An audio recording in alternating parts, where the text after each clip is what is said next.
stock market is confounding growing coronavirus fears by recovering all of late January's drop in the wake of the coronavirus news out of China that started global alarm bells ringing of what could transpire right across the globe.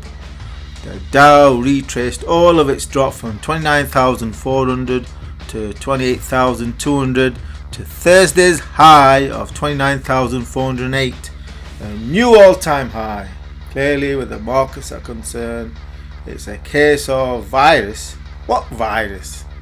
So discounting the coronavirus as mere background noise, unlikely to have any significant economic or market events outside of a few cities in China. So are the markets wrong? That and the Democrats' busted flush impeachment of Trump that clearly did not have a hope in hell's chance of succeeding, given that the Democrats only managed to convince one lone Republican Senator, Mitt Romney, to vote for impeachment. So reduced political uncertainties results in market calm before the coronavirus storm. Find out as I chart the prospects for the Dow's trend over the next couple of months.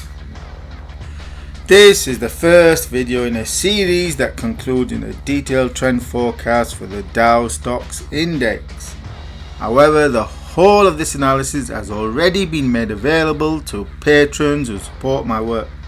So for immediate first access to all of my analysis and trend forecasts, then do consider becoming a patron by supporting my work for just $3 per month. And this coronavirus analysis is of 7th of February 2020. Parabolic coronavirus pandemic. The coronavirus is more a looming black cloud over the global economy than a black swan event, because we all know it's out there in China trying to break out across the world, but so far failing to do so, where in my opinion this is lulling the world, including the financial markets, into a false sense of security. Why? Because China is now passing day 60 of its outbreak. And as per my trend forecast of 28th of January, the pandemic has yet to really start taking off in terms of infections and deaths, where I literally expect it to go parabolic towards the end of February. My analysis of 28th January concluded in forecast expectations for the virus to target 1 million infections by the end of February. That would result in 35,000 deaths based on the implied mortality rate of 3.5%. So the graph illustrates that the trend trajectory forecast infections to only really start taking off globally mid-February, when the number of officially declared infections are expected to start to exceed 100,000 and deaths 2,500. So we are still about a week away from when the coronavirus pandemic really starts to take off globally, and by the end of February starts to overwhelm healthcare systems, which is the real reason why the number of deaths will start to increase. Coronavirus infection spread day 60.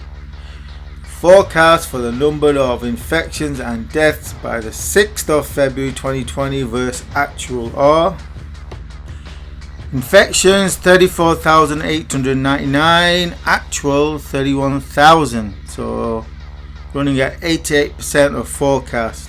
Deaths 977, actual 636, so 65% of actual. Were this trend to continue into the end of February 2020, then the number of infected would total 888,000, whilst the number of deaths would total 18,233. So the latest data implies a wider spread but a lower mortality rate of about 2.1%. However, there are 2 points to consider here. Firstly, that China is underreporting the number of infections and likely deaths, which means that I still expect the actual pool of infected to pass 1 million by the end of February, and thus the risks of a global pandemic remain extremely high. And that there are large susceptible populations with poor healthcare infrastructure, such as India, that announced its first infection over a week ago, where outbreaks could quickly overwhelm healthcare systems. Also that a vaccine is still a good 4 months away, so far too late to have any impact on this pandemic. Meanwhile, this is what China and Asia's infections map currently looks like, which again, in my opinion, grossly underestimates the number of actual infected, hence why even the official numbers are increasing exponentially. If I had to guess at a number, I would say more than 200,000 are infected as of today.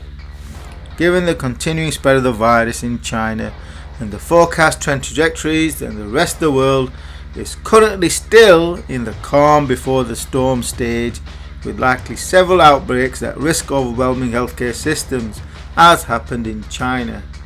The official figures are underreporting the actual number of infections.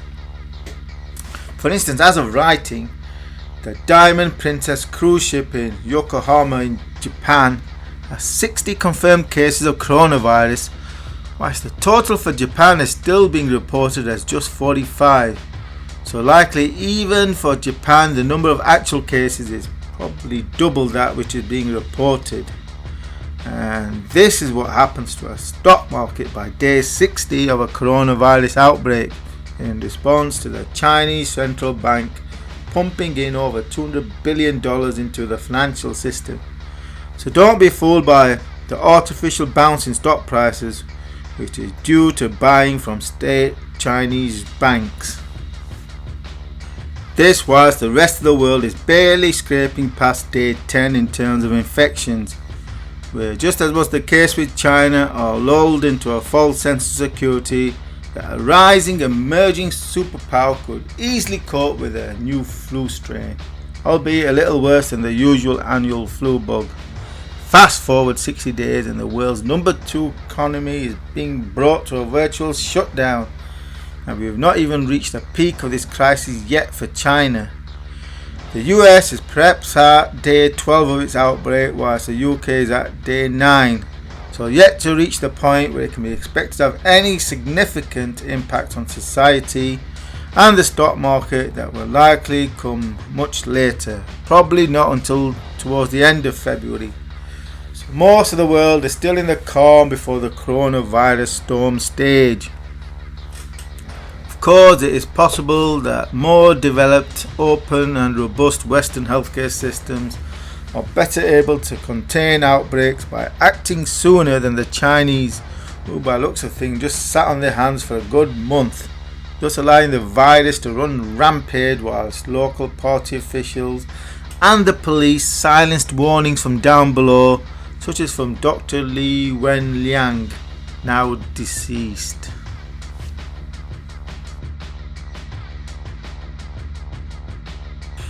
Which illustrates the flaw at the heart of Chinese society, where a lack of freedom of speech can result in apocalyptic consequences. So whilst China can claim to be a rising superpower, however the flaws at the heart of its society and system ensure that it is doomed to fail in its quest for world dominance, where even something as small as a flu bug can bring it to its very knees. So at this point in time, the trend trajectory remains as forecast, no matter how robust healthcare systems are. For when the volume of infections reaches a certain point, then healthcare systems will be overwhelmed.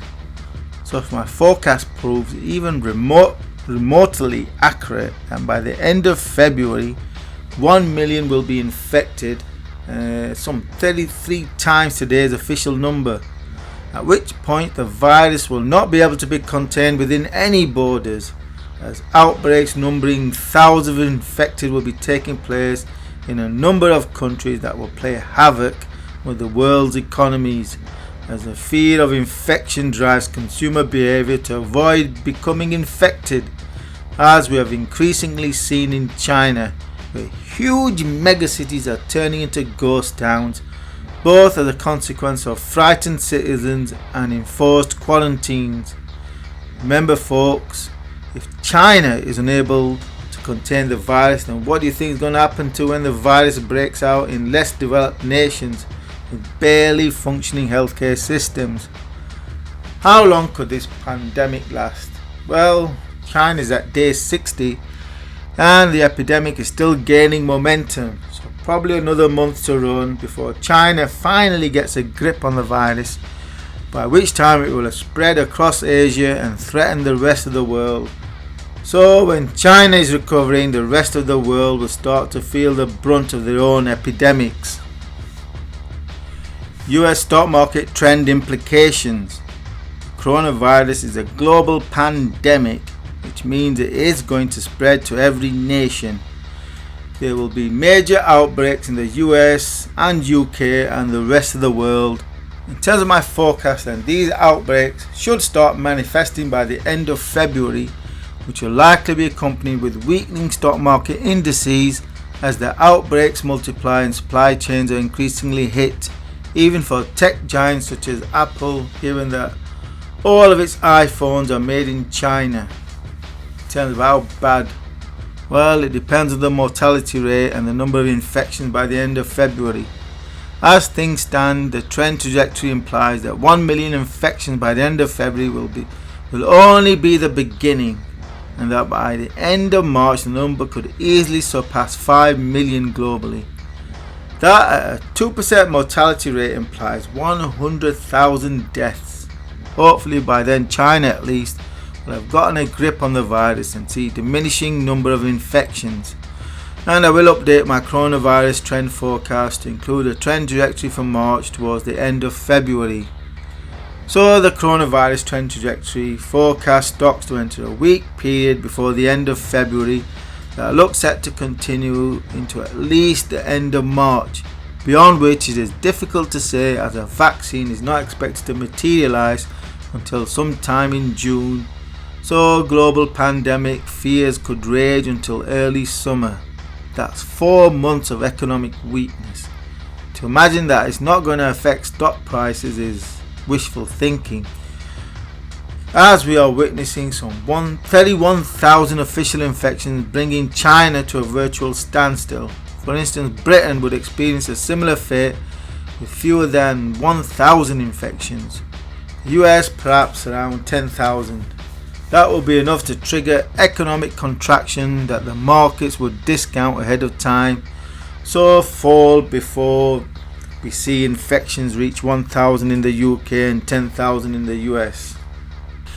The bottom line is that we are heading for a coronavirus induced global economic contraction as cross-border travel and trade slows sharply from today to at least into the end of March 2020 and likely into the end of April.